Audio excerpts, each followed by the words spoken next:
Welcome, everybody. It is 8 o'clock on Thursday. You know what that means. It is time for another episode of the Get Off My Lawn podcast. I'm getting some feedback here. I'm going to mute a few folks up. There we go. All right. Just completely lost my train of thought there, but that's all right. This is the best show that nobody's watching. So I would love your help to change that. And if you like what you see and hear on this podcast, we would love it if you would go ahead and just hit that share button and share it to your social media. Share it, put it in a text message, put it in an email, give it to a lot of people. So just kind of share it everywhere that you can copy and paste a link. That would be really, really great for all of us anyway. All right, moving right along here. We'll give a chance to get the notification out here real quick, and everybody get noticed. Also, I'm going to switch this here on the old Twitter feed. We are live up on Twitter, and the only thing is, unlike Facebook, on Twitter, nothing goes out ahead of time. It's just as soon as we go live, then it just shows up on the profile as a thing. So I have to remember at the top of the episode, as soon as we go live, then I've got to go to Twitter and pin it. So if you go to the Twitter page, which is what is it again? Twitter.com/sandhillsjohn at what was it? Not at. You know what? I'm going to do this. I'm just going to paste the Twitter page. And if you don't tweet, that's cool. It is kind of a cesspool. However, being locked out of Facebook right now, at least it gives me a place to vent and post some funny stuff. And I just have to be careful. So moving forward, I will have to just be very careful what I post up on the Facebook page, because I can't afford to get booted completely. I can't even afford to be in this 30-day sentence that I'm in right now. I think 14 days left to go. I should be out of Facebook jail, I think, just in time for the podcast in 2 years' time. And so the problem is, with everything going on here in Nebraska with LB 773, which there's nothing to report right now. So those of you that are wondering why you're not hearing anything, it's because we haven't heard anything. It hasn't been scheduled yet. We don't have a date for the select file hearing, but as soon as we do, then we'll go hot and heavy with the posts and everything else. And I can't help. I can't even post on NFOA stuff on Facebook because my personal page got restricted. And so, well, because Sandhills Media page got restricted, that means that everything that I touch is restricted. And they got wise to me making new accounts, fake accounts, and tying those in, and they shut those down too. And so moving forward, if you like the Facebook stuff, you're just not going to see as many of the what I think are hilarious memes. I'm going to have to dial those back and be a little more serious and forbid act a little more professional on my stuff. But the reason that is not because I'm bowing to the masters or kowtowing. It's because I can do more good on that platform than I can off of it.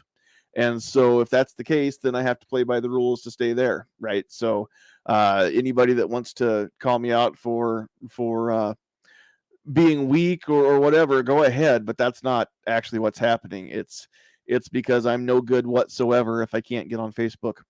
And we've got over 10,000 followers on Sandhills Media on Facebook. So we've got a loud voice, and we want to be able to use that voice and not lose it. So real quick here, we will go through and just say hello to everybody on our illustrious panel.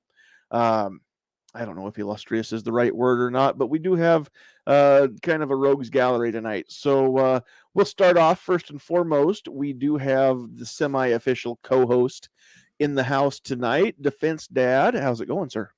Not too bad. Sorry, y'all don't get to see my awesome beard tonight. I got too much crap behind me in the background. Turn the camera on tonight. You know, we don't tune in for your background. We tune in so that the ladies can see the sexiness that is your beard. I know, but the pile of junk behind me would not be good for your show. Fine. Anyway. Fine. Ladies, you'll just have to wonder. Now, there are back episodes. You can go back when this is over. you can go back and see Defense Dad in all of his bearded glory, or you can just plan on tuning in moving forward. Tune in next week because Defense Dad is single. He's a Capricorn who likes long walks to the gun store, pina coladas, and getting caught in the rain. And so there you go. Yeah, no, I'm redoing. I don't know if any of that's true, except for the walks to the gun store. I know he's always going to be down for that. Except for the pina coladas. I'm more of a rum and coke guy, but well, there you go. I'm just redoing some stuff in the studio, and it's just a mess. No, I hear you. Totally fine. I get it. So the main thing is that you're here, you're feeling well, and you're doing well. So I can walk.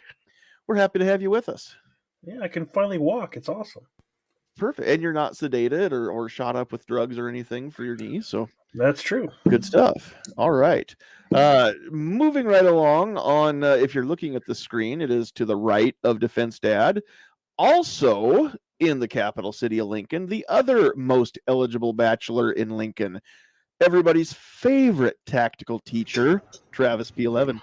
Hey, man, thanks a lot. I appreciate it. Looks like it's going to be a fun little discussion this evening. If I keep turning off my camera, I've got a very needy corgi this evening. Ammo Dog is demanding belly rub. So if you see me leaning over, I'm not having a stroke on you guys. I'm just trying to take care of the pooch. So I'm bribing him with dog treats so he'll quit whining. So, yeah. You're welcome to pick him up and rub his belly on camera. I think I might just start doing that. Yeah.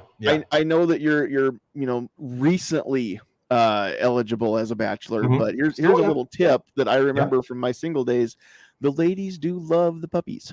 I know. And every time a cat show up in the video, it's like you always get a response. So if they know you're a dog dad, I'm just saying that you can use he's a babe magnet. Charlie's a babe magnet. He is. He's a wonderful little creature. So yeah, Ammo Dog. I just but anyway, you were turning your camera off because of the shame, since you don't even have your epic beard going right now. No, I need to start growing it back out. At some point here, I'll just get motivated to let it go. I was starting to do it again last summer, and then it got itchy, and I gotta get used to it, man. I'm the only one here that's not it's turned his man card in. So but otherwise, you guys check out my channel on YouTube, Travis P11. I've got a Thursday night podcast from 6 to 7, and we end it early so we can get over here.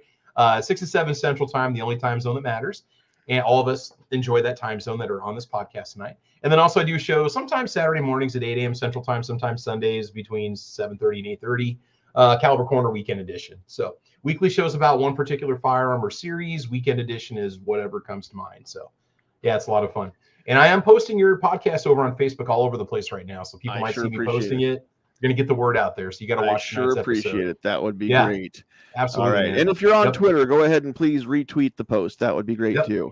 Gunpowder Beauty out there says dogs are amazing, but her opinion does not matter, being married as she is. Well, I think she speaks for the just ladies everywhere, married or otherwise. So, and then Patriot in the Dark also had a great welcoming line there. Good evening, ladies, gentlemen, and Russian bots. So, yeah, the Blue Wrenches always have their work cut out for them in the chat there. Hey, John. You? No, sorry, real quick. Forgot one thing since we mentioned on Travis's show, but tonight is the last night to RSVP for Thunder on the Prairie if you want to get in for the good swag. All right. Thunder on the Prairie, of course, is the event for YouTubers by YouTubers happening in June, right? First weekend in June? June 4th. Nebraska 4th. Shooters in Firth. The 4th in Firth. Firth on the 4th, but not the 4th of July, the 4th of June, which is just outside Lincoln. So yeah, RSVP for that. There's going to be prizes. There's going to be, I don't know about food, but there's going to be folks and fun and firearms. So a lot of our favorite F words. And I'm not going to be there. We talked about this last week. Sandhill's sweetheart and I are not going to be there for Thunder on the Prairie because I can't get out of work that day because other stuff has happened that I need weekends for. So I got to work that weekend. However, here's the cool part. If you've kind of been on the fence about whether or not you should show up and attend that, do it because we're going to come down later. I get off work at 4:15. We should be able to get out of town before 5 o'clock, which puts us in Lincoln right about supper time. So we can get together with everybody. We'll have a meal, break bread. My bride wants to I don't think she wants to go sing, but she wants us all to go to karaoke so she can laugh at those of us that do sing. Plus, those of you that remember the Tulsa trip back in 2018, if there's anybody rubbing up on her man while I'm trying to sing, she'll be there in person this way to lay them out. So there could be a fight. I'm just saying it's worth the admission, worth the price of admission just to find out. So go check that out. All right, coming back around. Now we're just off to the old married bearded men. So we've got coming to us from our neighboring state to the north, up there in the east central part of South Dakota. We've got Paul Lathrop, the Deputy Director of New Media for Second Amendment Foundation. Now, I say it like that means something because, gosh darn it, it does. That's a cool title. Well, thank you. It was bestowed upon me when I became an employee of SAF. I wasn't expecting a big fancy title, but they said, well, you are now Deputy Director of New Media. I'm like, very cool. And I'm not just saying that so that I can kiss your butt and get some brownie points in case I ever get a chance to get introduced to Alan. Show up in Dallas on September 30th, October 1st and 2nd, and I'll make sure you get introduced. This is not the year for us to get to the fun stuff, but hopefully next year. Hope the schedule will free up. Let's hope the money is there so that we can do some traveling next year. Just not going to happen this year. But yeah, the Thunder on the Prairie, we'd love to meet up with everybody that's going to that. And a lot of you we've never actually gotten to meet in person, so that's going to be fun. Paul, thanks for being here and hanging out with us tonight. Absolutely. And then last but certainly not least, we have got from an undisclosed location deep underground, Pat in a bunker. Good evening, everybody. Thanks for having me on tonight, John. Yeah, you betcha. Glad to have you along again. Glad that you're not a robot tonight, that you're not a Russian or American or any other kind of bot. Or even remotely sounding like one. You're not a Dalek, and yeah, you're not here to exterminate us all, so we appreciate that. Yeah, exactly. I am not the evil T-1000. I do not have the build for that, and I'm not nearly, bones are a little bit frail versus that unobtainium that he was made of. Right. Liquid metal. Polymimetic alloy. All right. Cool. Glad to have everybody along. And of course, the best looking one of us never even wants to be on camera, but my beautiful bride is in the producer's chair, just off camera, off my left elbow here.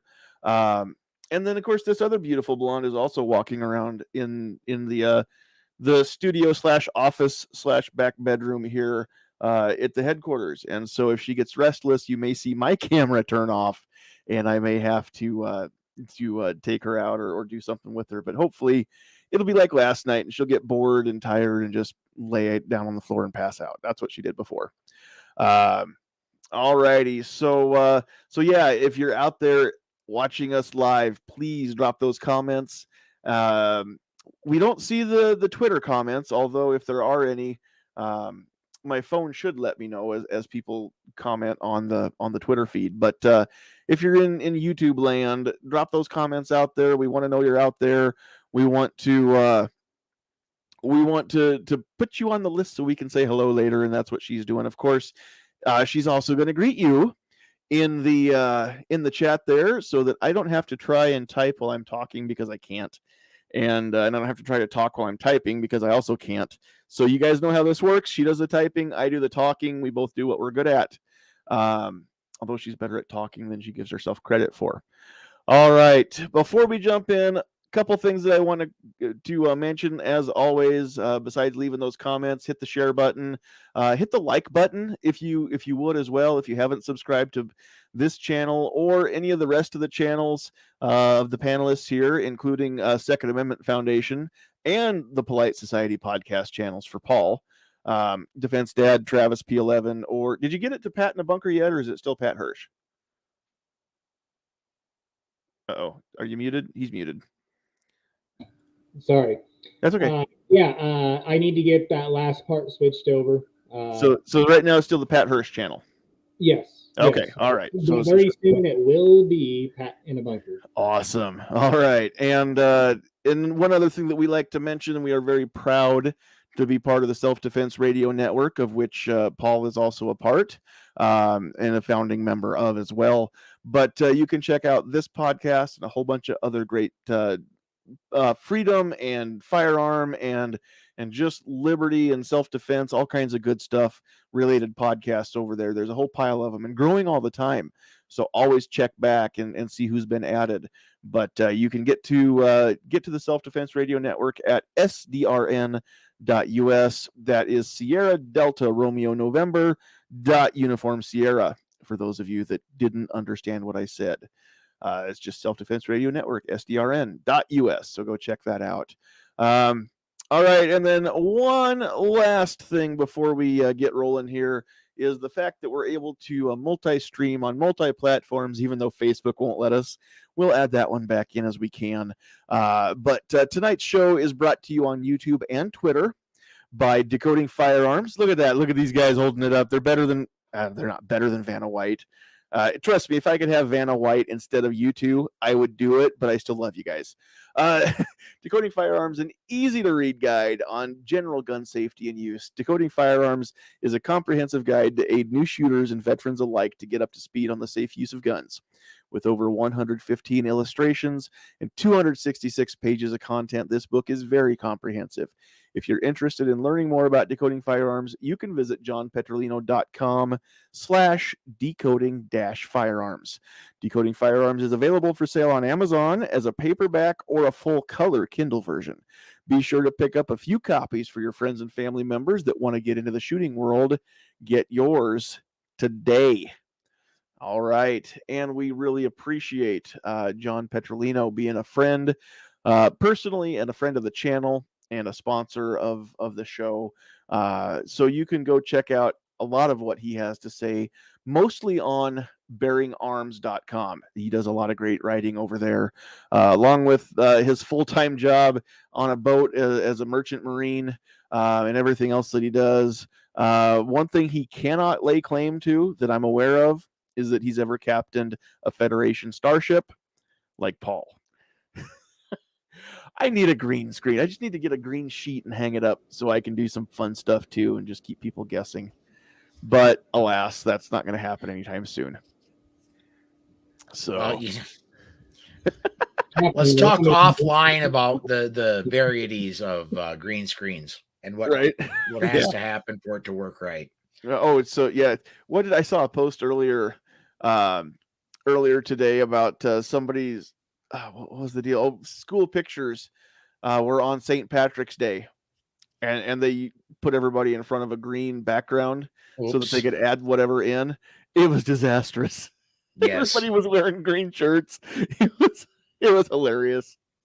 Heads are just floating. Yeah. I have a propensity for wearing, and especially during the spring, summer, and into fall, wearing Hawaiian shirts.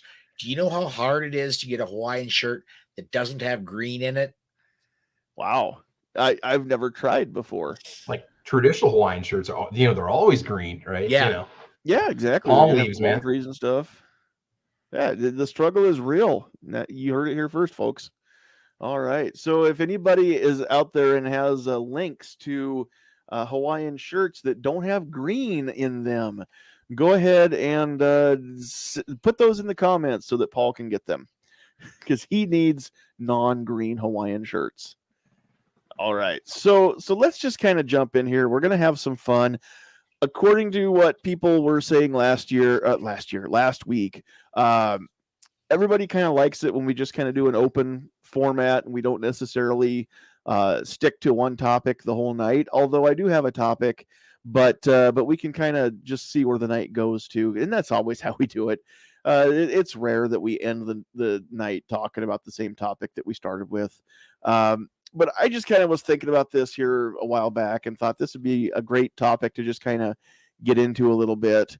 And it's all about being judgmental, because it's fast becoming, such a horrible thing to get labeled as being judgmental, right? I mean, I don't want to get into the slap heard around the world. I've had enough of the Will Smith and Chris Rock memes for a while, and all the jokes and everything. However, that's another thing where this kind of jumped back off social media at me again, as don't judge people. Don't judge Will Smith for defending his wife's honor, or don't judge Jada for having alopecia, which oddly enough nobody knew what that even was until this week. And oddly enough, the one of the major contributing sponsors to that program, the Oscars, is Pfizer, who has an alopecia drug in phase 3 of testing right now.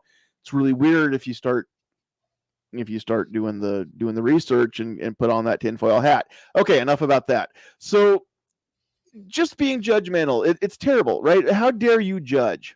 How dare you be judgmental? Judge not, lest ye be judged, right? And so basically, what the kind of the general consensus in society today, in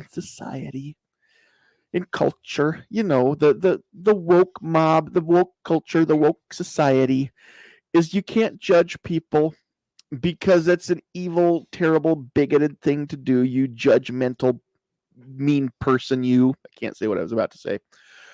And so here's the problem that I have.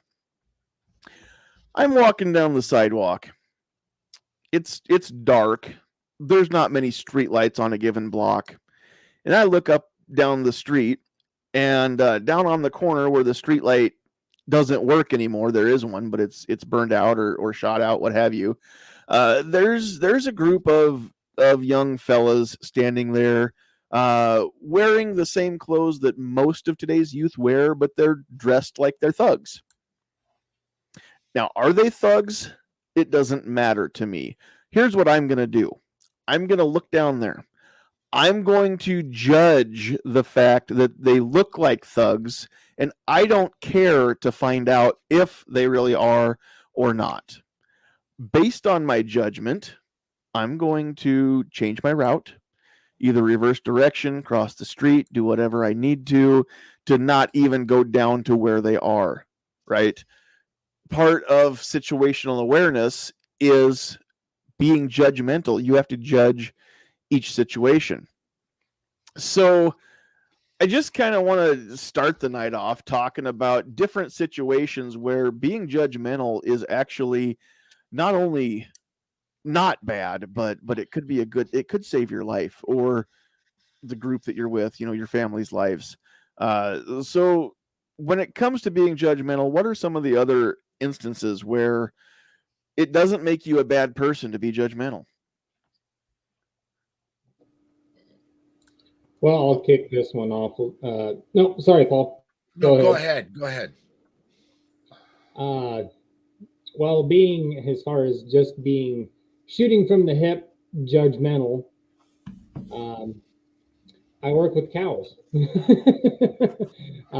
Sometimes you can tell by straight up attitude, and you can put that on human beings, other animals, or anything, because sometimes being judgmental can be a really good thing, or AKA trusting your gut on things. It's a great way to say it. It can keep you out of trouble, or it can get you into trouble. I mean, but most of the time, if you listen to that little thing inside of you that's trying to keep you safe, usually that's going to keep you safe.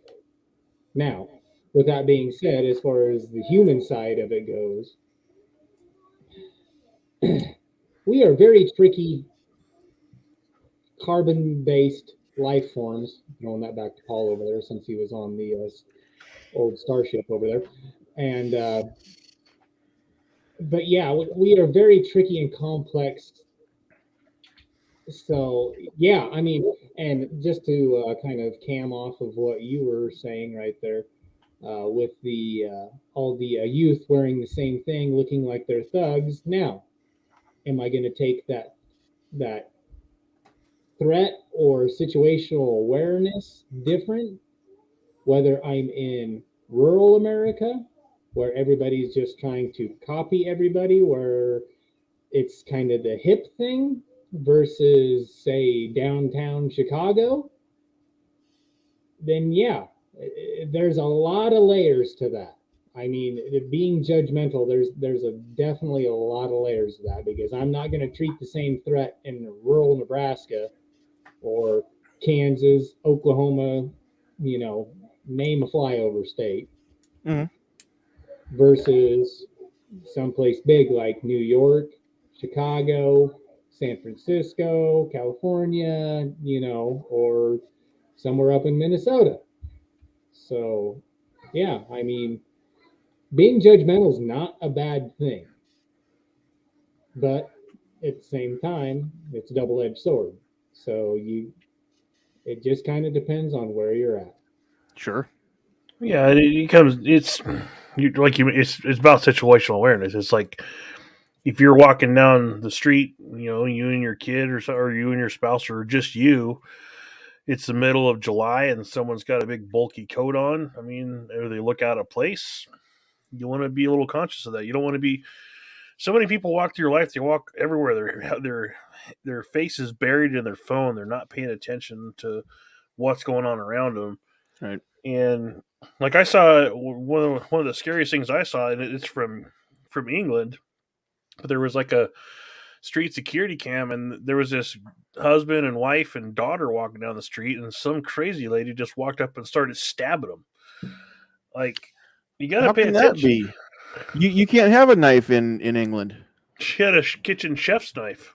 They outlawed those. Butter knife. Yeah. It's a butter knife. You had to blunt the ends. You can't stab with a kitchen knife anymore in England, can you? No. As far as being judgmental, I avoid walking past women with what I call Karen hair, because I don't want to deal with their potential too. It's not all about guns. Come on, Karens need love too. Come on now. Well, gosh.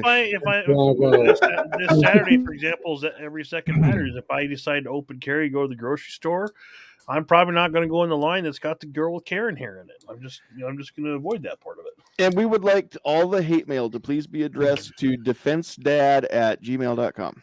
Or shootingleftofcenter@gmail.com. Absolutely. That is, you'll get an immediate response. Just send every question, comment, concern you have to shootingleftofcenter@gmail.com. Yep. Well, just like people look at us, they're judgmental. They look at, with the exception of Paul and Pat, like slightly I guess I'm talking about me, overweight white guy with a beard, and a ball cap in Nebraska. People assume I must. That's all of us. Except for Pat, he looks hungry. That But pretty much yeah. is the prototype Nebraskan. This is the modern cowboy hat. This is what we do in Nebraska, right? It is. It's an accessory. But yeah, there's a difference between being judgmental and being flat out racist or avoiding people because you think something else. It's a matter of looking at the situation and making a judgment call of what. What you want to, Travis, but some of us actually have one. Well, just because you have real cattle to play with, not all of us have real cattle in the backyard. John, there was a blinding flash in your camera. I'm telling you. I don't even have a cowboy hat. I don't need one. My ball cap is fine. It does the same thing. Did you just judge my bald head, Paul? Sorry. Why would I do that? If I could just jump in here real quick. A wise person once said, "You do you, boo-boo."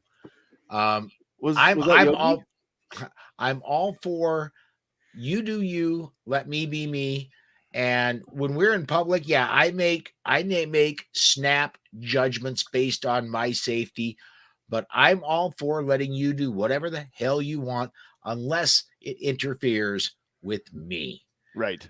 So if you want to dress in orange with purple polka dots and do the boogie woogie to your own beat down the street, good on you, man. Have fun. Unless that happens to interfere with me and my, what I'm doing. No, totally understand. And I totally agree. Well, and I'm way more cautious to be honest with you, I'm way more cautious when I have my daughter with me as opposed to when I don't. Because if something happens to me, it happens to me, but I'm responsible for her life. So, Oh, yeah. Yep.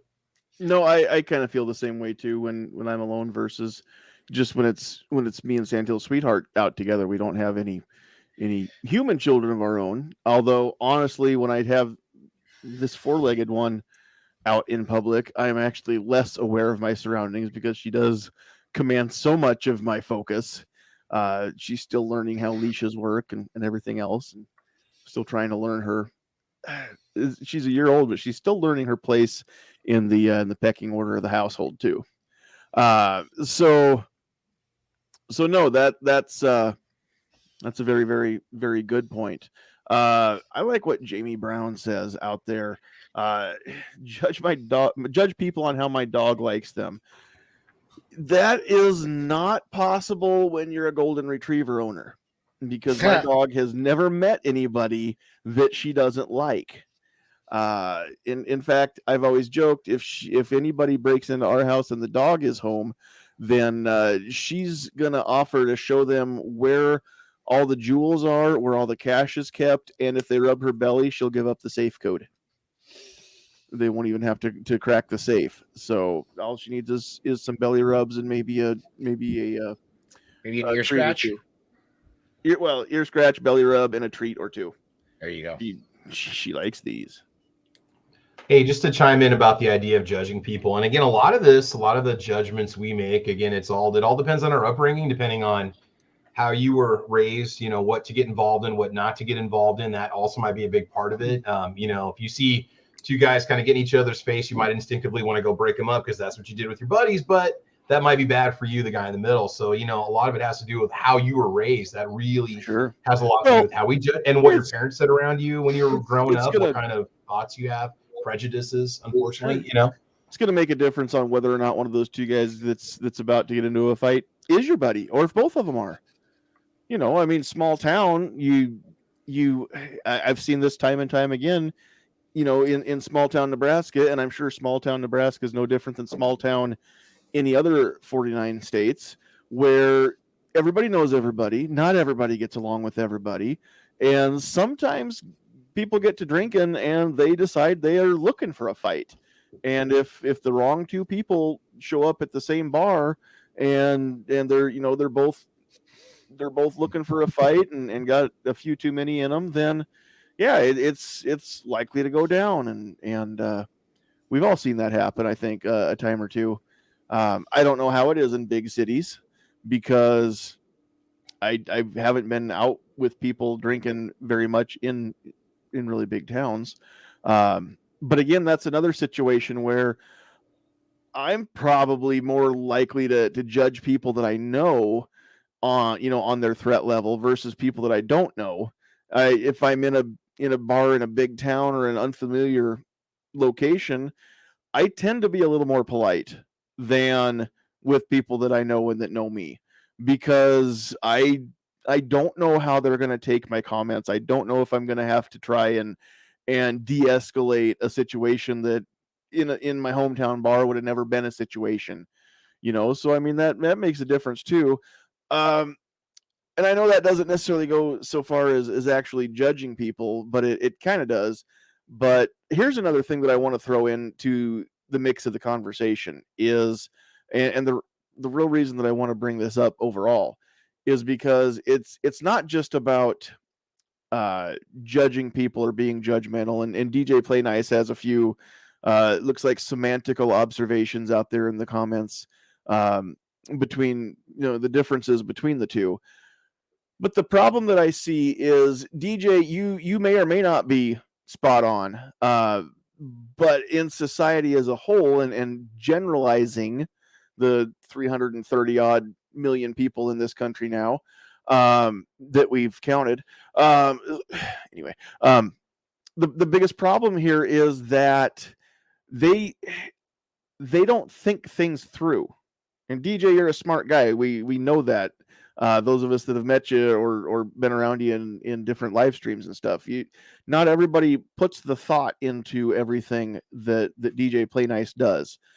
And so the general public is not only being conditioned to not be judgmental towards people, because I agree, if you look at people and you judge them based on certain things, like the things that are beyond their control, skin color, ethnicity, physical impairments, anything like that, yeah, if you judge somebody and then treat them in an unfair manner because of that, then yeah, you're a dick. There's no other way to say it, right? I know it's my show though. I'll break my own rules. But that's just the thing though. But here's the problem: is people are so afraid of getting labeled a racist, of getting labeled a phobe, fill in the blank phobe, that the general population is getting dumbed down. We're so afraid of getting called judgmental that judgment itself is becoming a lost art. And the ability to make judgments, to assess a situation and make a judgment on a given situation, and we can call it common sense or applying common sense, right? Applying logic and reasoning and critical thought to a situation based on our judgments, that's going away. That's getting dumbed out of America.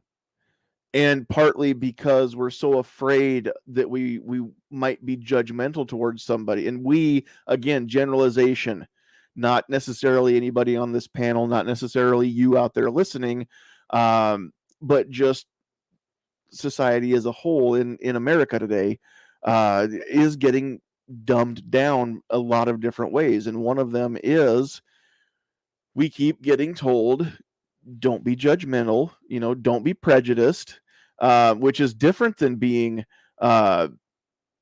racist or anything like that. The prejudice, again, prejudice is simply the lens of your own experience through which you view life.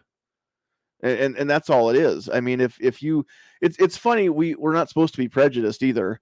But then you come across a dog and the owner says, oh, well, she doesn't like men because she was abused by a man.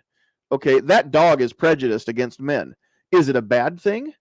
No, that dog has very good reason for the prejudice that she has because there was a man in her past that abused her. Okay, there are human beings that are in the same boat that don't trust one gender or another because they've been done wrong by somebody of that gender or that ethnicity or that race or whatever it is. It is a fact of life. Now, you don't get to discriminate. That's the word I was looking for. Prejudice is okay. Discrimination is bad. Discrimination is the unfair treatment of somebody based on these things.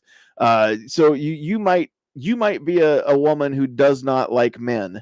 And I'm not talking about sexual preference, just doesn't like men at all because of past experiences. But if you are working in human resources for a company, that doesn't mean that you can only hire women for that company, right? You can't not hire somebody based on their gender. That's against the law. We have laws against that for a reason, right? So that's the differential there. As far as being judgmental, yeah, we're the society that I see, the trend is that we get away from, or we're getting away from even learning how to be judgmental, even learning how to be, what a better word I suppose would be, discerning. Okay, now again, we can split hairs on the better words, but the fact of the matter is the general population is using judgment as the buzzword.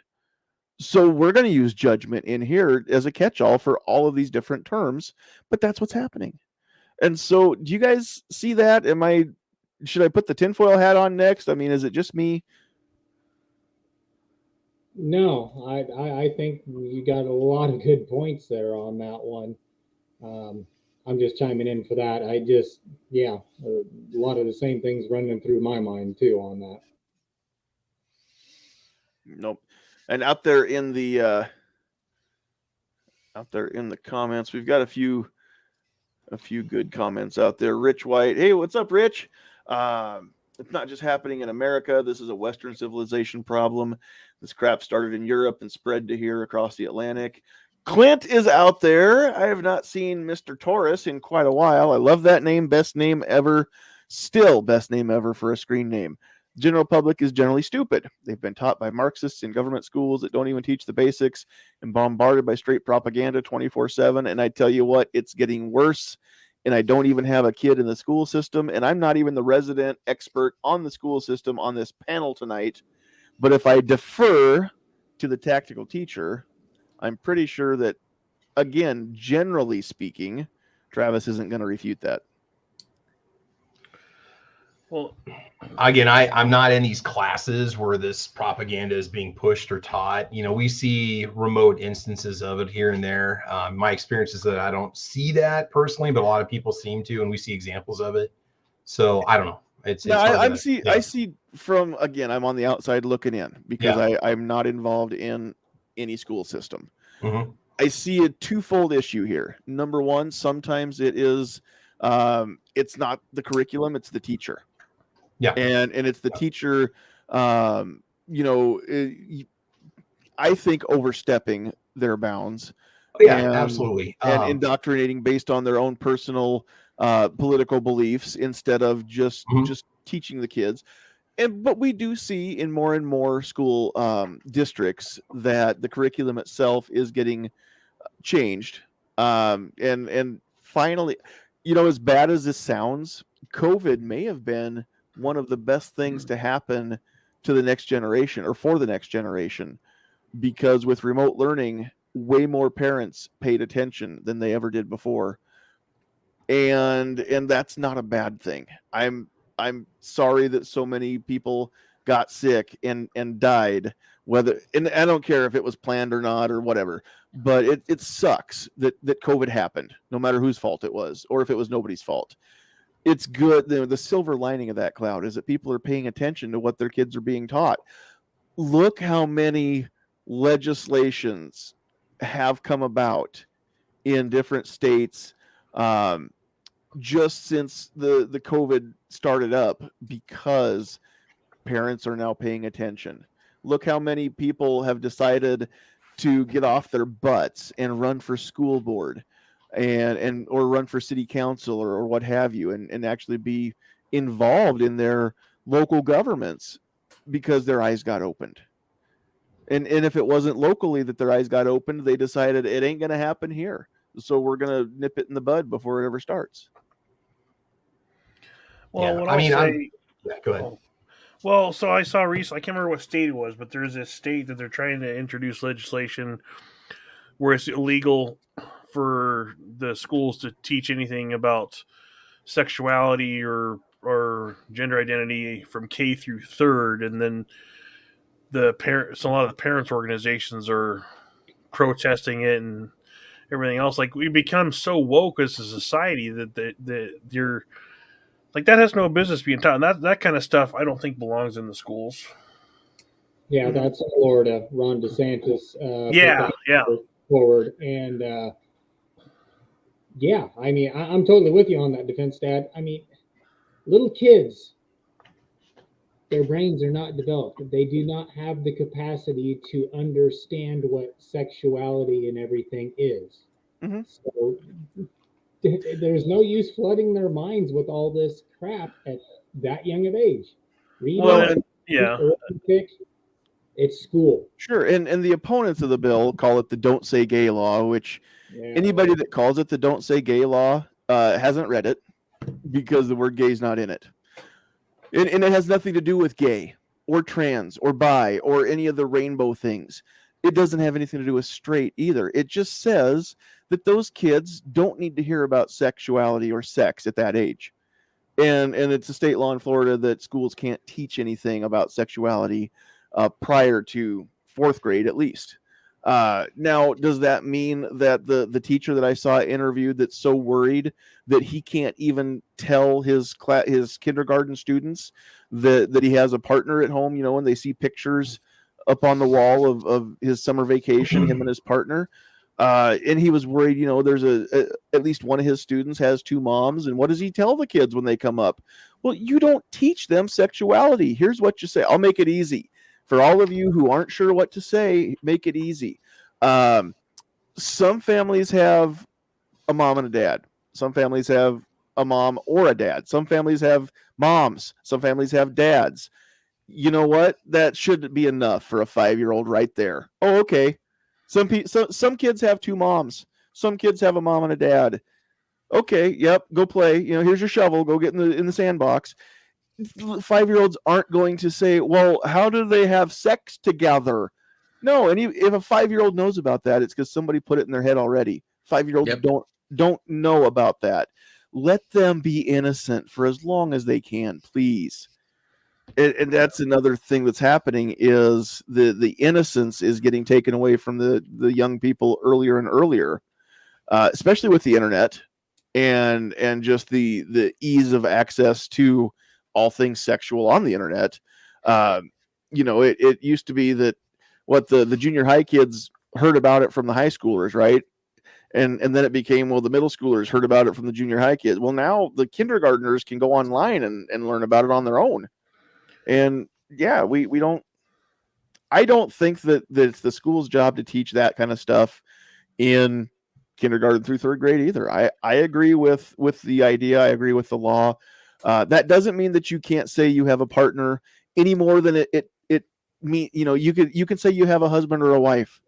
You can say you have a life partner, whatever it is, whether it's same sex, different sex. None of that matters. And none of it should matter to a 5-year-old. They're still a blank slate. They're still getting all of their input to figure out the world. So, yeah, all they need to know is some families are different than other families as far as who makes them up. And that should I don't know a 5-year-old that's going to start digging into the nuance of what it means to have two dads versus a dad and a mom. I really don't. I've never met a 5-year-old that can wrap their head around anything more than, well, yeah, Justin's got a mom and a dad, and Trevor's got two moms. Okay, good for Trevor, good for Justin. Go play. Okay. Yeah, at that age, they need to be learning how to read, how to write, how to tell time with a clock. It's they don't need to be. Let them have their innocence as long as they can, because there's enough crap in this world they're going to deal with when they get old enough and start having questions. And even then, I like that law that it's up to the parents to decide if they're willing to have that stuff, exposed to them. Exactly. At that age, they need to be worried about, is the Triceratops the most cool dinosaur, or is the Velociraptor more cool than that? We all know it's a Tyrannosaurus Rex. It's the Ankylosaur. Case closed. Well, and off of the school part of it, but we say as far as using judgment, like I am a career salesperson. I've always been taught not to judge people, and that's true to an extent. But maybe I have a little advantage. I've been in sales long enough. I can pretty much assess someone in the first less than a minute of their intentions, that sort of thing, just because you learn to read people. And maybe people aren't going to be that exposed as I am, but when you're introduced to someone, you can get a pretty good sense of what kind of person they are in not very long. And when it comes down to what could potentially affect your life, you need to learn how to do that stuff a little faster than the average person does. No, yep, you're yeah. And as somebody that works in sales, I agree. Tara Smith's Kitchen has a good comment. We went too far the other way. Teachers making LGBT kids' life such hell they drop out wasn't right either. Being kicked off the team for even rumors was wrong. 8-year-olds don't need conversion on sex. I agree. That needs to be, again, now here's a double-edged sword. I don't think it's the school's job to teach that stuff. Okay, I think it's the parents' job to teach them at that age. However, we say this, right? We're like, we don't want this being taught in schools. But then look at their home life. Who's teaching them? Who do they have? The internet and video games and movies and mass media and music and Hollywood. That's a great example for them, right? But sometimes the only parents around anymore. Yeah, the only adult that has a vested interest in their life is only in their life from 9 to 3:30, and it's their teacher. And some kids, if they didn't get that emotional validation from their teacher, they wouldn't get it anywhere. And we know that's sometimes is the case too. So I think it's a double-edged sword, because we complain so much about how it's not the teacher's job to raise the kids. And you know what? This would all go away if the parents actually would do their job in the first place. Well, the teachers have enough of a job trying to get their learning content across to the kids and help them with their grades and all that kind of stuff. Mm-hmm. And my daughter's in middle school, and man, I I hear some of the stuff that she hears some of the other kids say. Like, it's like a lot of these parents don't even bother to ask them how their damn day was. It's crazy. Right, exactly. And I'll chime in on this one too. Um, I'll put it this way: my mom and dad were great all the way through when I was in high school and elementary. They always helped me with, my homework and everything. But there was one little part they were lacking in, and this isn't a dig on them by any stretch of the imagination or anything. I'm not calling them out or anything.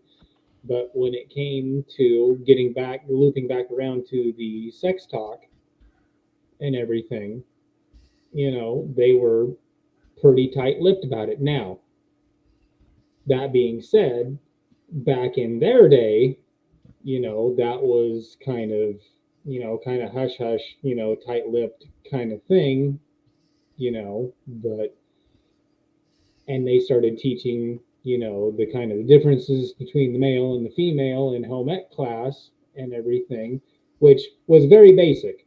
I mean, very basic. So it's got to fall back to the parents, especially just being plain lazy.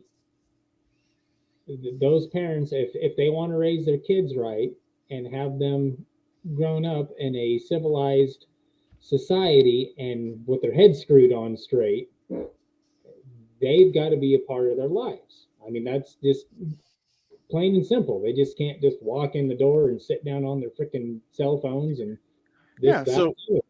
so what we're seeing is it's a case of parents. If you're not willing to raise your kids, there's a whole crop of educators who seem to be willing to raise them for you. It's to the point now, and again, this isn't necessarily nationwide. In certain instances, it looks to me like there are, I don't know if it's the teachers themselves or if it's the school district, but they seem to think they can do a better job than parents can, and as far as raising the kids, and that they can make better decisions for the kids than the parents can. And there may be the occasional kid that comes through that's true. I don't think it's true as a whole. And I don't think that, again, I don't think that's the case in every district or even most districts. But we're not talking about an issue that's happening in most districts, because if we were, it's already too late. That would be the norm, right? We're talking about instances that we don't want to see things spread and go too far. And again, to talk about sexuality is a very adult topic, and there needs to be a distinct part of the kid's life where they're shielded from that, and they get to retain their innocence. And it's tragic anytime that innocence is ripped out of a kid's life at too young of an age because of things that have happened to them or things that they've seen or what have you.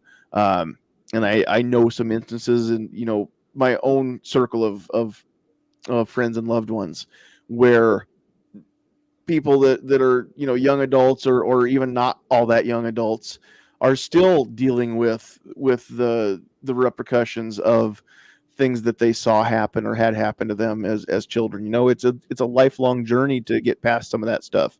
So if we can avoid that as much as we can, I'm all for that too.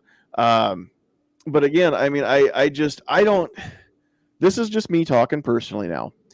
I don't have a problem with if I got a kid in Travis's class and Travis has somebody that he's been seeing, and Travis wants to talk about, a trip that they went on to the pyramids in Mexico. Right. I mean, cool. You took the person that you're seeing right now with you. That's okay. Right.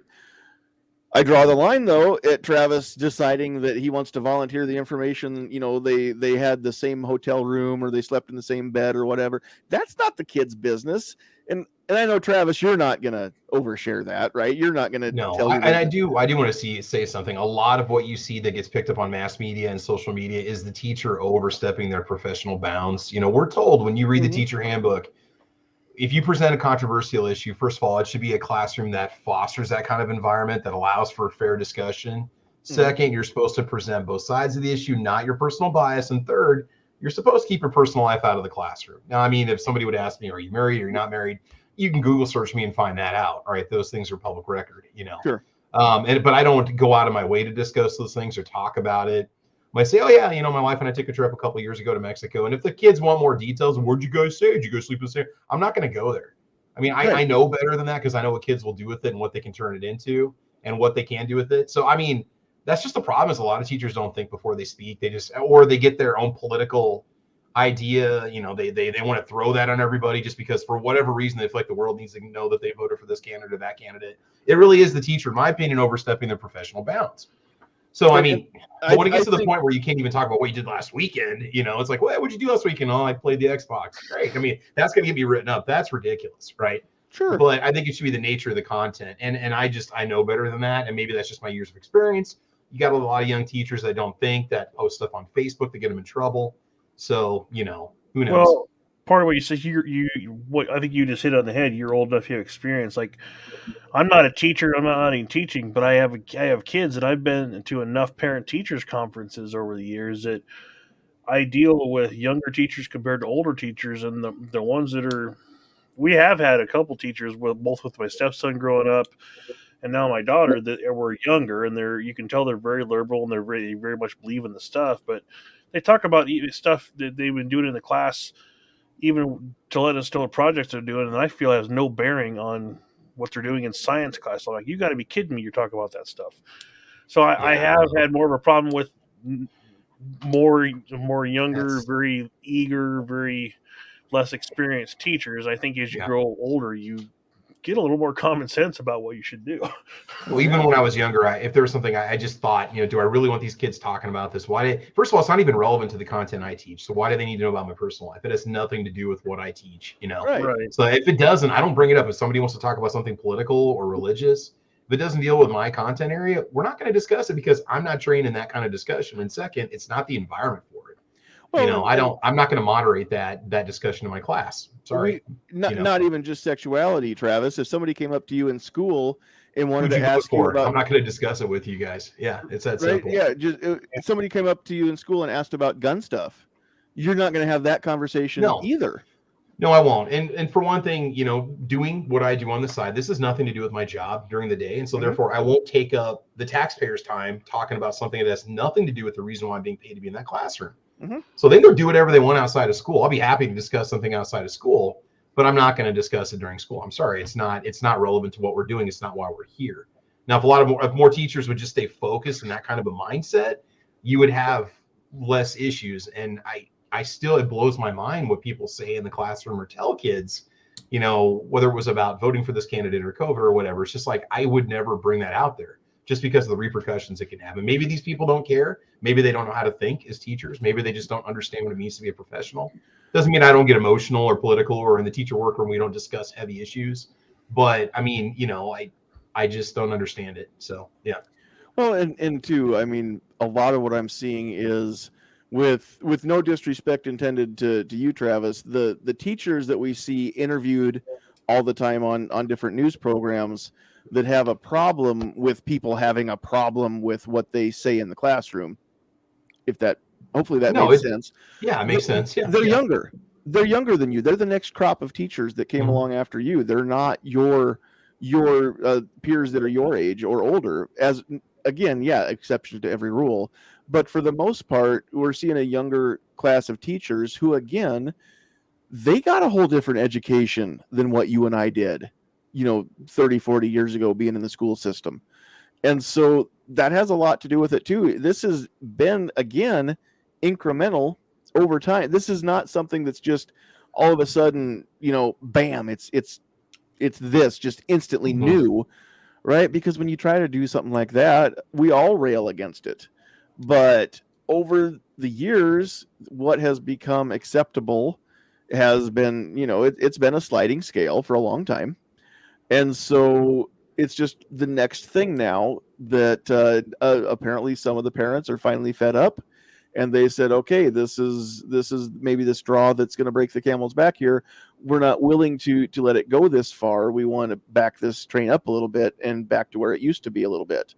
And so, I mean, I completely have seen some of this stuff. Just, again, I don't have my finger on the pulse of the school system. I don't have kids in school, and I'm not even, I don't have how do I say this? The kids that I am close to that are in school, I'm not that close to them. They don't live in the same town as me. I don't see them that often, so I don't always know what's going on, in school with them. And I know a lot of teachers, and I've got a lot of family who are teachers. And so, I mean, I hear some of the stories that they tell too about how hard it's getting to be a teacher. It's never been this hard to be a teacher either, and navigate the current political climate of the school system, and dealing with the parents and the administration. And dude, the fact that you have figured out how to navigate that particular minefield is amazing. And again, it's just one more thing that goes to show that the teachers that most of the teachers that they're not doing this for a paycheck. They're not doing it just to get paid. Travis, I know your passion is to teach kids. It's the only thing that makes it worth it all, right? Yeah. No, I mean, I love doing what I do and helping these kids discover, if you know my subject area, it's what I really enjoy doing, and helping them take up love for something and be able to see the world and communicate with other people they couldn't do that before, and just, but again, if more teachers, I think, would just stick to the content that they're teaching and not let their personal agendas or beliefs interfere with that instruction, you wouldn't, I don't think you'd have that problem. Or if they would think a little bit more before they would speak, you would get less events where the parents get upset or the teacher ends up on social media. I don't understand. Again, it just boggles my mind. Why can't you just say to yourself, what I'm about to say, it really has no place in this classroom? Right? Maybe it's my content area. I don't teach in a controversial topic zone. I don't teach English. I don't teach science. I don't teach history. So the content area I have is very, very black and white. It's very. Do you think you could approach the public schools system and just see if you could maybe start to offer a critical thinking class? Because you'd be good at. Well, I always thought anthropology classes would be cool to offer at the high school level, because they make you think, why do people do what they do and behave the way that they do? I always thought that, because those are some of the first mind-opening courses I ever took in college that make you think. You lose your personal biases and just strictly look at a functional perspective. Why do people do what they do? Why do they act this way or behave that way? It makes you take a step back. And I always thought that'd be kind of fun if more high schools would offer anthropology. So. I'll tell you one thing I've noticed. I have less problems with teachers being judgmental now that my daughter's in public school, because all the way through elementary school, she went to a Christian school, right? Mm-hmm. And she was one of the few kids with divorced parents in the school. I literally had a parent-teachers conference. I was there with my ex-wife. My daughter was struggling in math because it was Common Core math, and neither one of us learned how to do that. So we were having to YouTube and Google how to teach her. She was struggling with it. And she literally made the comment, well, I know children of broken homes tend to have a lot of issues at home, so I understand she's having issues. And my ex-wife literally had to hold me back, because I stood up like, what the hell? And I was about to go off on a church teacher. But yeah, like you get some teachers in those. They get on their high horse about that sort of stuff. I have had better luck with my local public school teacher than I did at the school teacher at the school that was getting paid once a month for tuition. You're automatically saying that kid doesn't have potential because they don't come from a traditional two-parent home. Like, that matters. Right. But we're talking about judgment. We're talking about judgment tonight, and that's I'm just saying that to even think that as an educator is so wrong. I mean, you can look at the data, and the data might suggest certain trends, but to sit there and say, well, I know your kid can't understand this because, well, you don't have that support system at home. Well, you saying that kid's not capable of doing it themselves? Yeah, I literally most of these kids are raising themselves anyway. Look around, Yeah, I literally stood up and credit. Yeah, I was like, that has nothing to do with it. You're teaching her how to do this math when I can do it in 4 steps. It takes 14 to do it the way you're supposed to teach it. Yeah, I never understood. I can barely balance my checkbook, so that's what I literally had to walk out of the room on that one. Yeah, no, see, it's things like that. Why would you comment on their personal life at home? I mean, why? And let if the parents want to share that with you, that But they're again- struggling, because that's fine. That's coming from the parents. That's their choice. Again, so I'm going to just solidify my position, because the more I listen and the more you guys talk, the more I think. I'm going to take a firm stance on the fact that it is the individual teachers more often than not, and not the districts. So far, as long as we can keep some of the critical theory and that kind of stuff out of curriculums, but individual teachers. Now, again, these are individual teachers that are no different than a lot of the left-leaning lawmakers and just mouthpieces across social media or traditional media these days, that think that they know better than you what's good for you, and they think that they can make better decisions for your kid. These teachers in question, they think that they can make better decisions for your kid than you can, and so therefore they are justified in inserting themselves into your life because it's for your own good or your kid's own good, and it's better that they do it than that they don't, in their mind. Yeah. We see that with lawmakers. We're seeing it now with teachers. Yeah. Since we're on the whole situation with the teachers and the stuff that's being taught in the classrooms and everything, I'd like to go back to a previous chat post on here that Paul put down on when he was 13, that what was his what made you feel that way?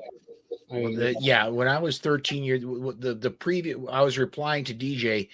He Right. said that his he was able, his district was able to opt out of certain health classes dealing with productivity for students. I just replied that I wish my parents, when I was 13, would have opted me out of that. Some of that stuff, when I was shown movies in that part of health class at 13, I'm not going to beat around the bush. I still am scared, and I'm in my 50s now. That's still, I think back to that. Ugh. You wake up every now and then in a cold sweat. Just people, I don't know that I would want to watch that same movie now as a supposedly well-adjusted adult, and to subject 13 and year-olds to that. No, thank you. I don't think that should be done. But it is. And when time came, I opted my kids out when there was an opportunity to opt my kids out of that in the public school. Well, and we're seeing more and more people opt out of public schools, mostly for that reason, right? I mean, why else would you pay for your kid to go to school when, you don't have to pay extra? How do I say it right? I know that public school is not free either, but you don't have the extra tuition cost to send a kid to public school. You've already paid for public school. Yeah, I mean, we're all paying for public school, and you're doing your part when you pay your taxes, and thank you for that. Now, Rich has a great point. Thank you. No, that it's not only public school educators that indoctrinate children. On his show last Sunday, they covered a story out of Georgia where a private school was getting seniors to vote Democrat. And I remember hearing something about a story like that too. Rich, I'm sorry I didn't catch the show, but I do remember hearing something about that. And then G's got another good question. If no one questions them when they blame the system or the family or the circumstances, then they don't have to critique their abilities or techniques, eh? Well, we're still held accountable from our colleagues and administrators and our evaluators and our students and parents. I mean, there's still well, it depends on the environment. You might be in an environment where that kind of thing is encouraged by your uppers and stuff, but you're still. But again, if you can sell people as a whole on the fact that it's the something outside the classroom's fault, then what goes on inside the classroom is off the hook. Again, it's not necessarily true, but it's the perception, or at least it's their perception. And keep in mind too that there, that good and well, there's a few of these people out there that 100% are cognizant of what they're doing. I mean, it's not that they're unaware. Some of this is on purpose. Is it rare? I hope so. I hope it's only a few. But some of these people got themselves into the school system, and they love the fact that they can shape and mold these little minds, and they take advantage of the fact that they can shape and mold these little minds to the shape that they want them in. Instead of teaching the kids how to think, they want to teach the kids what to think, right? We've complained about that here before. So that being the case, I mean, we've got to just be cognizant of that fact. We've got to be watchful for that, right? Because these people are also going to be the ones that'll deflect every chance they get. And if you're mad, if you come in mad that little Timmy heard about sexuality in second grade, that second grade teacher could very well be good enough at what they do to make you feel bad and guilty on the way out the door, that it's your own fault that Timmy knows about sex, and they're just trying to steer Timmy in the right direction now. So I mean, again, is that happening very often? Gosh, I sure hope not. Can you say that it never happens? No, we can't say that it never happens. We can't let that become common either. Is my point there. All right. Yes, Jamie Brown, very great comment. It's okay for the teacher to have a different point of view than you. As a parent, you have to raise your kids to think for themselves. It's all on the parents. And again, that would be true in a utopian society. But the fact of the matter is, parents drop the ball consistently these days, and it's not all on the parents. So, and what a teacher says and does in the class can have a huge impact over how that kid thinks and the decisions they make and what they decide to do with the rest of their lives. That's why it's a huge responsibility to be conscious of what you're saying in the classroom at all times. And now the good teachers realize that. The good teachers understand the gravity, the weight that responsibility places on them. And, well, I guess some of the bad teachers understand that too, maybe. But yeah, I appreciate the teachers who the students don't know what political party they belong to. I appreciate the teachers that the students don't know how the teacher feels on a given social topic, because if it comes up at all in class, they remain objective, or they teach objectively anyway, no matter what they feel. Because gosh, Christian teachers have been teaching the theory of evolution for years, you're right, against maybe not against their will, but against their better judgments. But it's what you have to teach. Yeah, I went to Catholic school. We learned both. We learned creation theory and we learned evolution. The biology teacher said, look, this is what people believe. I'm teaching it to you because in college they're going to expect you to know it. Yeah. You've also got your religion classes you go to, and they'll teach you what the Bible teaching says. Kids, nobody had a problem with it. I even went to Catholic school. Yeah. Only teaching kids creation is just as dangerous, I think, as only teaching evolution. I mean, yeah, kids need to know that the world is, especially if you're in a parochial school, kids need to learn that the world is not the same as what the church is going to teach them in the school. And I'll say this, if a lot of parochial schools call themselves college prep, I mean, they are probably going to function. They're probably going to be the science, math, English, and history type of high schools. That's what mine was. That's why we got the biology teaching, and physics and chemistry and the sciences and so on. So, I mean, it's really kind of depends on the environment. But if you send your kids to one of those schools, you should probably have an idea as to what they teach and how they teach it. So. Yeah, but like you said, I mean, that's on the parents to do the due diligence. Many times it is the teacher overstepping their bounds. We mentioned that earlier, but also parents, you should have an active interest in the curriculum your kids are learning. And if you object to it, you have every right to go to a school board meeting, to call a curriculum director, to set up you're a taxpayer. You have every right to do those things. I would if I had children in the system and I disagreed with the curriculum. I mean, and that may or may not change anything, but I mean, that's like you said with COVID having that effect, that parents now suddenly saw, oh my God, this is what they teach my kids every day. Sure. I understand that. And that was a wake up call for a lot of parents. I'll tell you too, as a kid growing up, I mean, okay, let's, I guess this is the segment of the show where John does a little therapy here and I get some stuff off my chest. that I've never really even talked about before.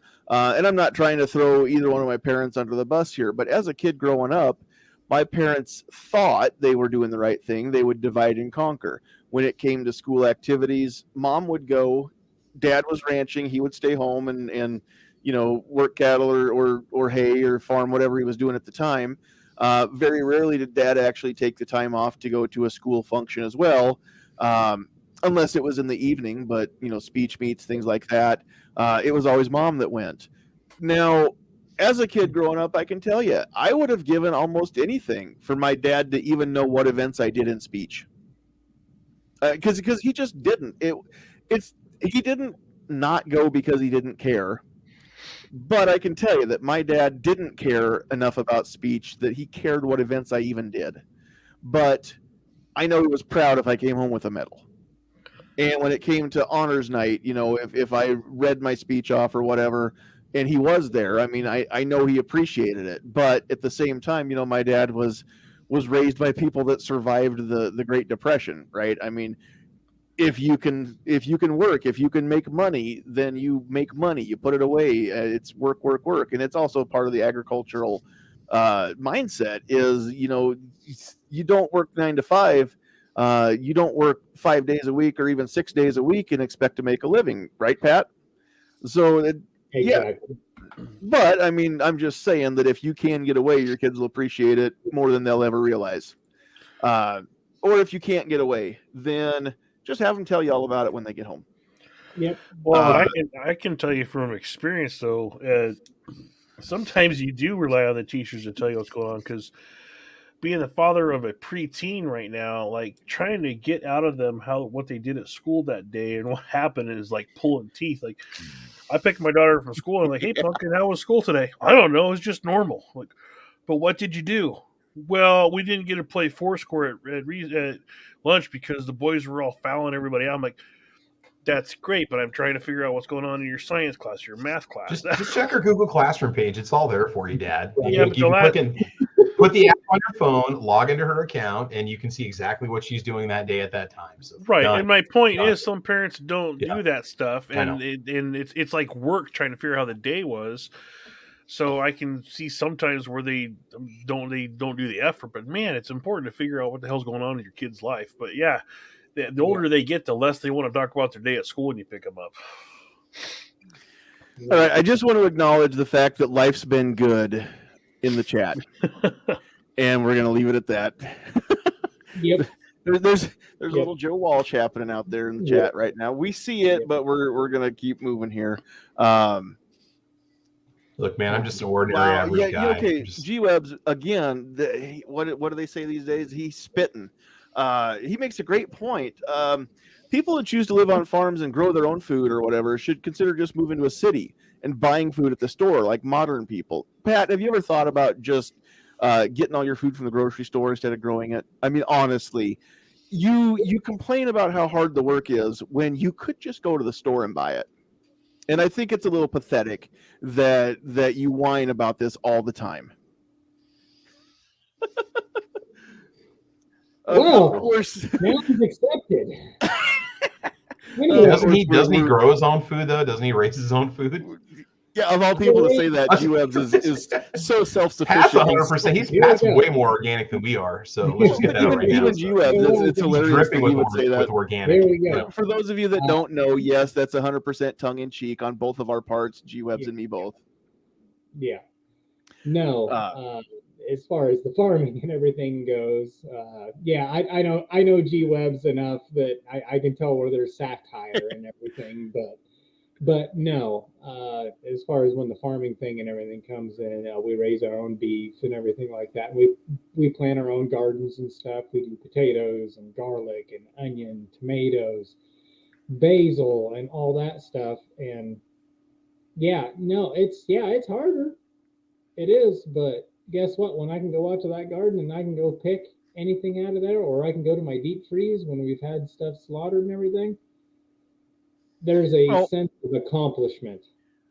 When there's a shortage on wheat products in the near future because Ukrainian farmers aren't able to produce as much as what they typically would, there are going to be worldwide ripples from that. I mean, and they keep saying expect a food shortage. So those of you that have the ability to grow your own anything, if you know how to can stuff and plan for the future, I mean, how many years did preppers get painted with the brush of being paranoid?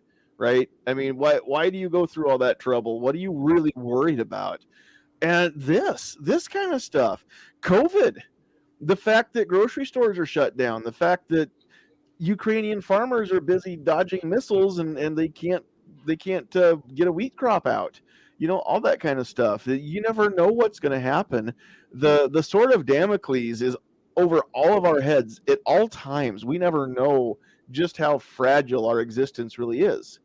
And I don't know if you guys have ever seen this, but there's a post that floats around social media that says, having peace and sleeping well in your bed at night. Those aren't the normal worldwide things. That's anomalous across the world. So many people across the world don't know what it's like to have enough and to have, let alone a surplus like we do here in the U.S. And we're always just one bad decision away from living in a war-torn society, just like the Middle East has been for the last several thousand years, right? So, I mean, yeah, we need to appreciate the fact that we complain a lot here, but this still is the best country. We still are better off than most everybody else on the planet. I mean, this is the only country that I can think of where even our poor people are overweight. And so, yeah, I mean, we've got a lot of things going wrong, but we've got a lot more things going right. So I kind of want to end just on a high note. We're gonna, yeah, G-Webs, that's true. The new generation are accustomed to having enough all the time, and they've never had to do without. And part of that is just the way that we've become as a society. We get that instant gratification. I want to order something. Look, I've got 2-day shipping or same day shipping. I don't want to wait the 6 to 8 weeks that it used to take to get a package when I mailed off my order form and it took a week to get there, and then they had to process it, and several weeks later they get it mailed out and it takes another week to get to me. And yeah, that used to be just the way things were, even in my lifetime. And so, yeah, you're right, G-Webs. Well, now you don't even have to. Excuse me, pardon me. If you didn't go buy groceries, you can hit Grubhub and have dinner there to your house in an hour. Yeah, it's funny. My boss earlier this morning was complaining about one of his son's friends. They were laughing about it, grumbling. Somebody thought it would be funny to what was it, DoorDash a can of cat food to his buddy. It was a 99-cent can of cat food. It probably cost him $25 to get it done. Yeah. And I mean, yeah, and then we were, just lamenting, to be 18 and not have any bills to pay, and then I'm thinking, well, even to be 42 and not have any bills to pay, which I don't need to be 18 Well, on the note of kids being used to having enough or having an abundance of stuff, but you still, as a parent, got to teach them the right way to do it. Like, you still got to say, like, the other day we ordered my daughter, she needed some summer clothes, right? Mm-hmm. So I ordered her quite a few clothes, and then the very next day she's like, "Oh, and I need this and this." Like, but some people don't have that conversation with their kid. Like, well, okay, you need some more stuff, but I've got to wait till payday before we order more stuff. You know what I mean? There's just, I make a decent living, but I can't just buy everything every time I want to. Otherwise, I'd have more guns than I have. Right, but exactly. People don't have those tough conversations with their kids either. They just tell them to shut up or go away or don't talk to me about it. Right? And I'm like, no, I need to get a paycheck before we buy some stuff. It's easier for a lot of people to buy their kids off and try to buy their affection or buy their obedience than it is to put in the work, which is the only way that you can actually make an impact in your kid's life, right? Otherwise, you teach them that money fixes all problems. Then you get into the mindset where, you know, we see so many corrupt politicians or corrupt celebrities or whatever that try to buy their way out of trouble all the time. We complain about it, but so many people teach their kids the same thing. And so then money becomes the new god, right? We all chase the almighty dollar. It becomes the central thing to focus on in our lives, and yeah, we lose track of family values and other values because the dollar has the only value. So I'm one of those mean parents where my daughter doesn't get an allowance. She gets money, but like, okay, you want money? Here's a list of chores you can go do. You get X Right. amount of dollars per chore that you do. So go do stuff. Well, why can't I buy something now? Because I asked you to take the garbage out 3 times and you complained about it the whole time. I mean, you can't just give kids everything and expect them to have respect for what it costs to do things and grow up knowing how to take care of themselves. Yeah, and if you want a great example of that, you know, you don't appreciate the things that you didn't have to work for or wait for.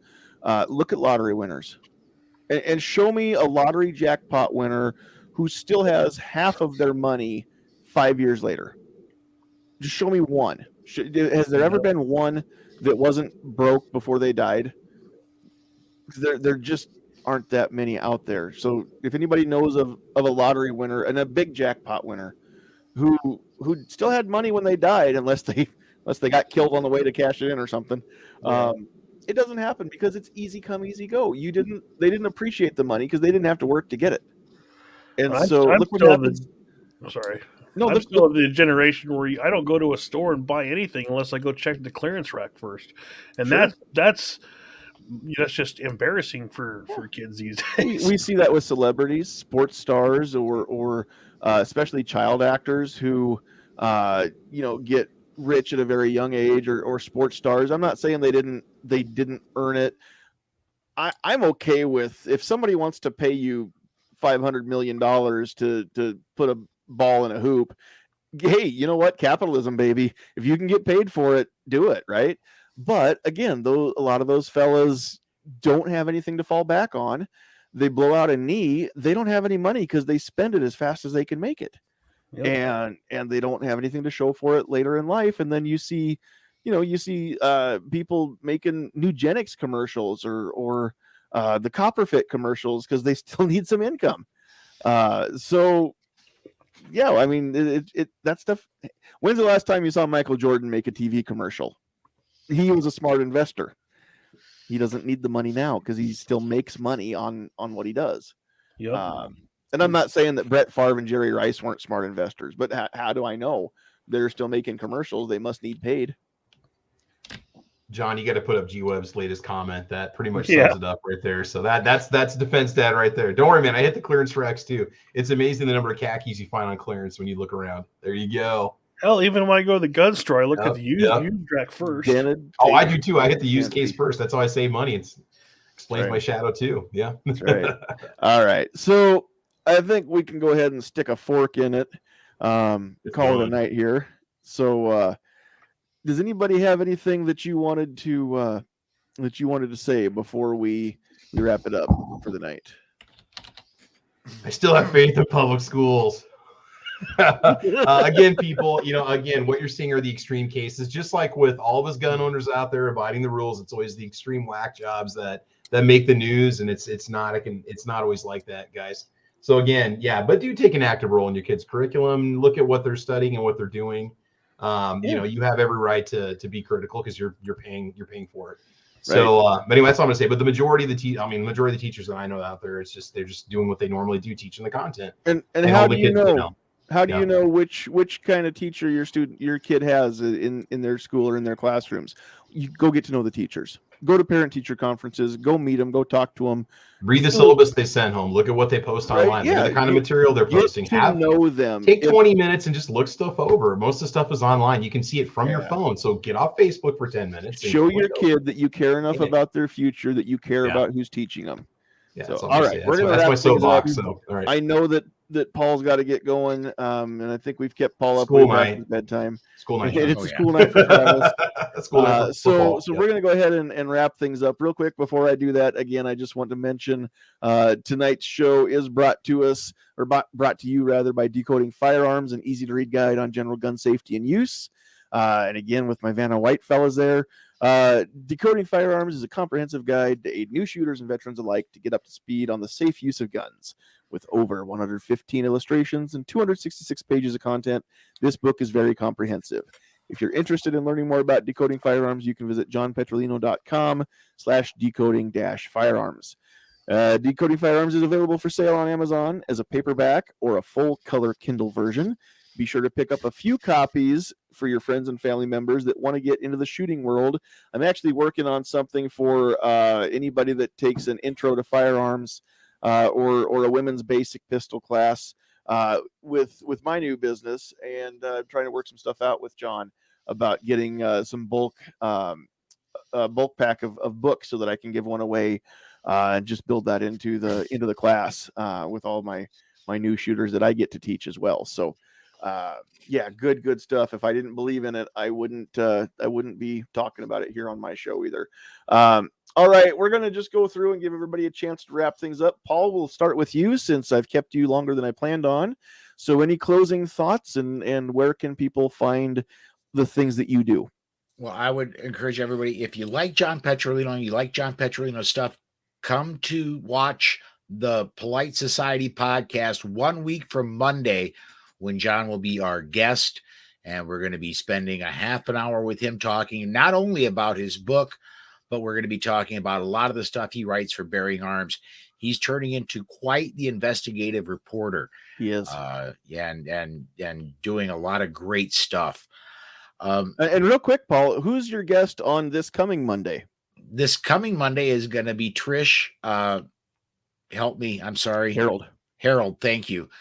Sorry. That's okay. When I get this tired, I still have effects and my brain freezes. No problem. But Trish is going to be our guest on Monday. We're going to be talking about this coming week should be the week where the Nebraska legislature finally moves on permitless carry.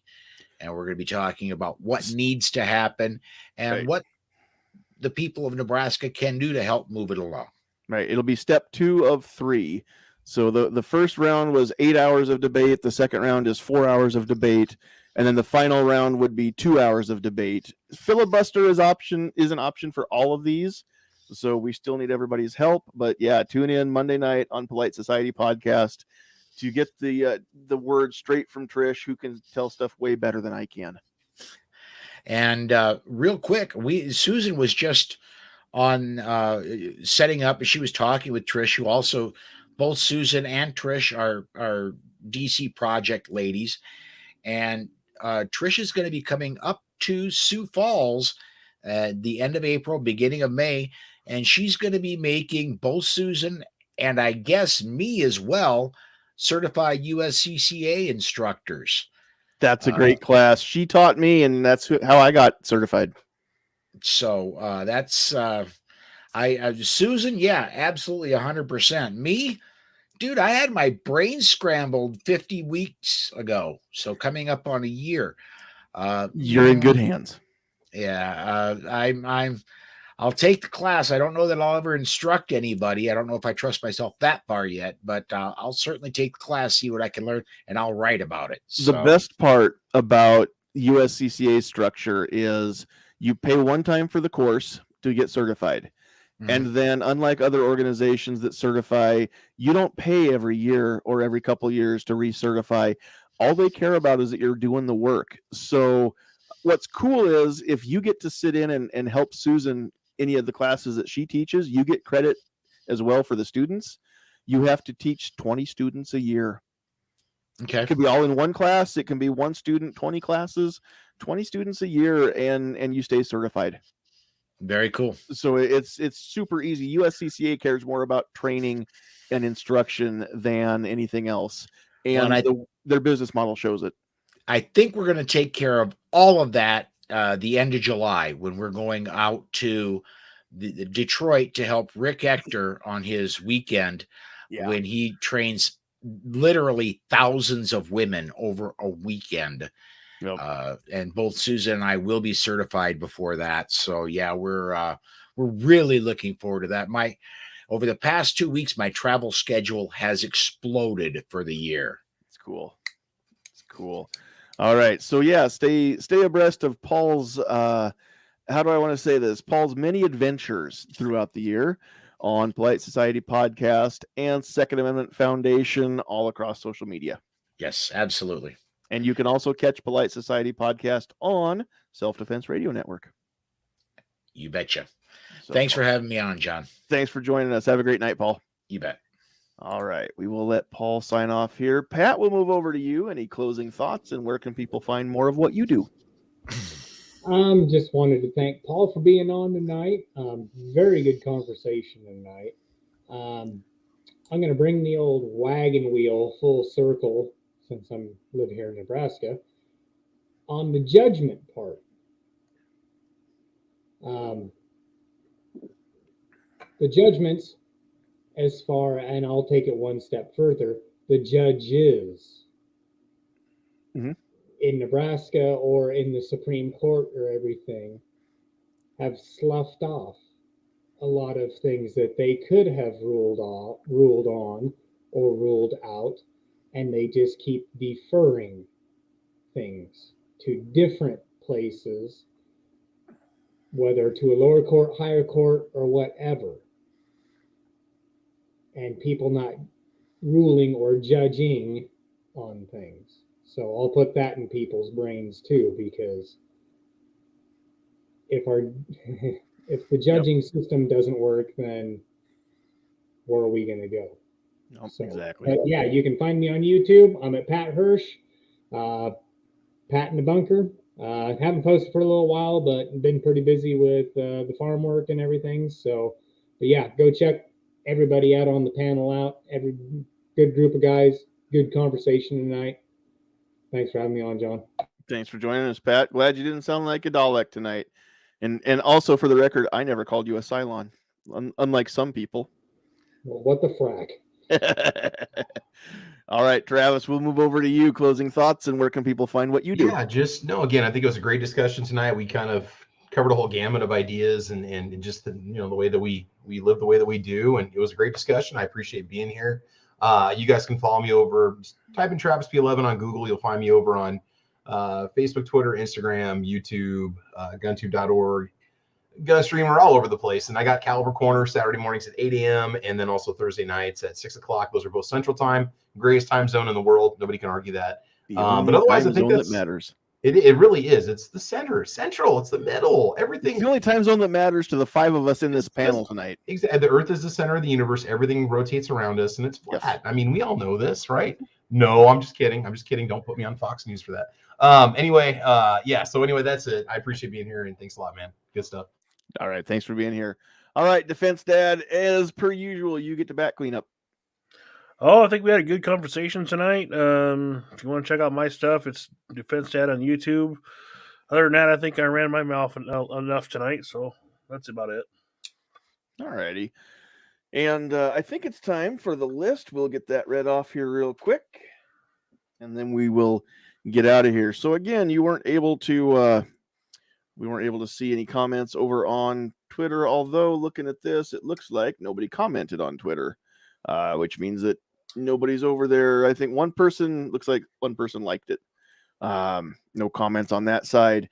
On the YouTube side, which is right now the only side that matters, then we had Patriot in the Dark, who really was only here for Sandhill's Sweetheart, and he sure does know how to make me feel good about myself, knowing that he could care less that I'm even here. But thanks, Patriot, for joining us tonight. Guns and Barbecue, Jamie Brown, Irish Wristwatcher, DJ Play Nice, Gunpowder Beauty, Pat Hirsch, Travis P11, Rich White, Paul Lathrop, Keith Gregory, Tara Smith's Kitchen, Blitz, the Men of Tupperware, Wheeled and Well Armed, G Webs, Artak and Daughters, Mike, Clint Taurus. If you say it fast, you'll know why I don't. Armament and Axes, Vash Matrix, G23. I don't think we forgot anybody. If we did, it's because you didn't comment enough or at all. So make sure you get those comments in there next week so that we know that you're there and we can read your name off. Not sure what we're going to talk about next week, but it may be just a little bit more of just kind of how there's a double standard with indoctrination. and I'll show you what I mean next week. So tune in for that. But there is definitely a double standard when it comes to indoctrination. So I think that's what we're going to talk about next week.